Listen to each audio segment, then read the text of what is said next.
Nesse exercício, temos uma tubulação, né, disposta horizontalmente, por dentro da qual escoa um fluido de uma certa densidade, está ali dado o valor, né?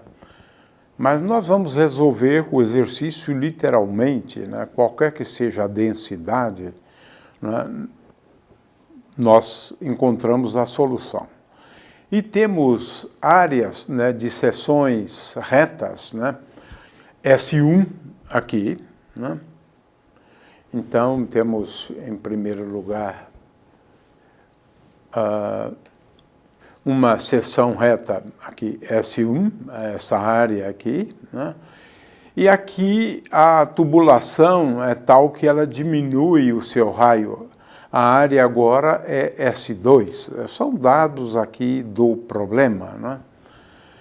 O fato é que, em problemas desse tipo, o que a gente quer é, por exemplo, determinar a velocidade neste ponto, né, que é o que é pedido aqui, né? Determine a velocidade neste ponto, né, uma vez conhecida a velocidade neste outro ponto aqui, né? É isto. Aqui eu tenho, então, V1, né, e aqui eu tenho a velocidade V2, né? Eu poderia também me perguntar, né, sobre a pressão nesse ponto, né, e a pressão nesse outro ponto também, né? Então, vou ampliar o escopo do problema. Ora, nesse tipo de problema, né, o que a gente acaba fazendo uso, né, em primeiro lugar, do princípio da conservação da massa, né, que se escreve da seguinte forma, né? Rho é a densidade do líquido, e que vamos imaginar seja constante, né? Um líquido, portanto, incompressível, a densidade não muda, né?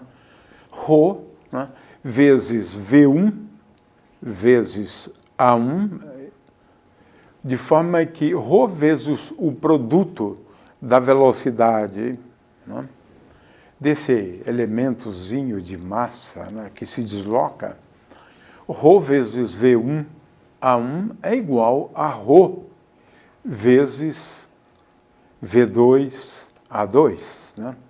Isso é um resultado que a gente obtém a partir do uso, né, da equação da continuidade, né, utilizando, digamos, essa superfície aqui, né?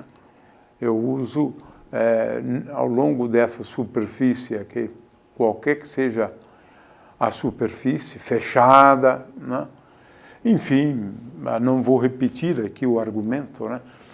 Mas a equação da continuidade, né, quando eu considero essa superfície aqui, né, uma superfície fechada, né, então a integral, né, do fluxo do vetor J, escalar ds, é igual a zero. Essa é a equação da continuidade, né? Uma vez que estamos adotando um regime estacionário, ou seja, dρ dt é igual a zero, né?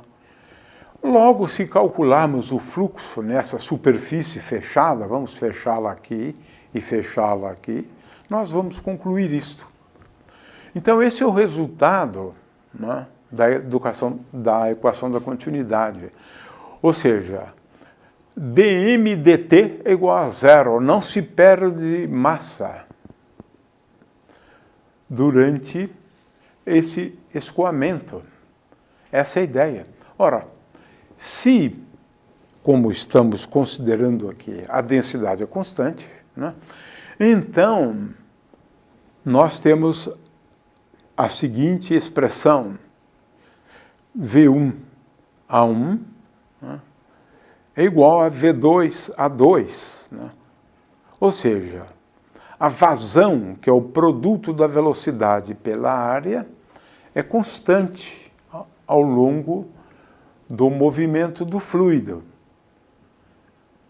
Esta aqui, então, é uma vazão levando em conta o volume. A anterior poderia ser considerada como a vazão da massa, mássica, né? Muito bem. De forma que esse problema aqui realmente é bastante simples, né? Por quê? Veja só, o problema é de determinar a velocidade neste ponto 2, né? Ora, a velocidade, então, no ponto 2, né, V2, é igual a velocidade no ponto 1 vezes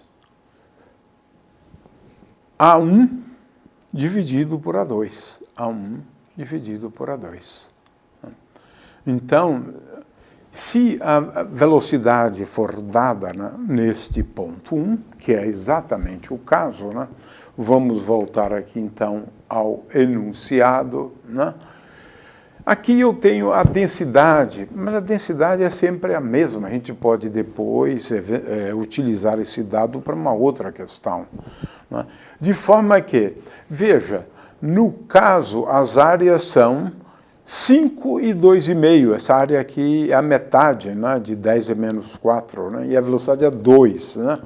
Consequentemente, no caso específico, eu tenho V2, né, é igual à velocidade no ponto 1, que é 2 vezes, né, e a área A1, de acordo com o enunciado, ela é 2 vezes maior do que a área A2. Consequentemente, agora devo multiplicar isso por 2 metros por segundo. Portanto, V2, né, é igual a 4 metros por segundo. É um problema bastante simples, porque a gente só usa a equação da continuidade, né? Mas a equação da continuidade é uma equação importante, né, no movimento dos fluidos, e diríamos até que é uma equação que pode ser encarada como um elemento dinâmico, né, do movimento do fluido, né?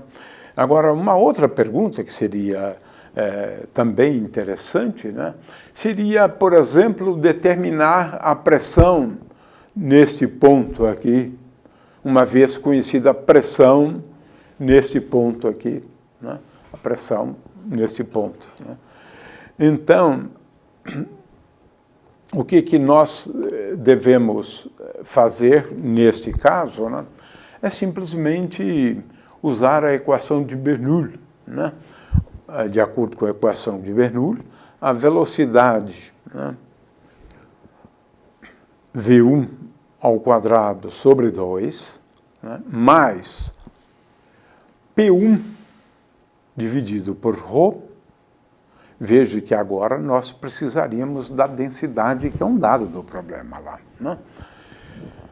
Mais, né, G, Z1, Z1 é a coordenada do ponto 1, é igual a V2 ao quadrado dividido por 2, né, mais P2 dividido por ρ, mais G vezes Z2, né?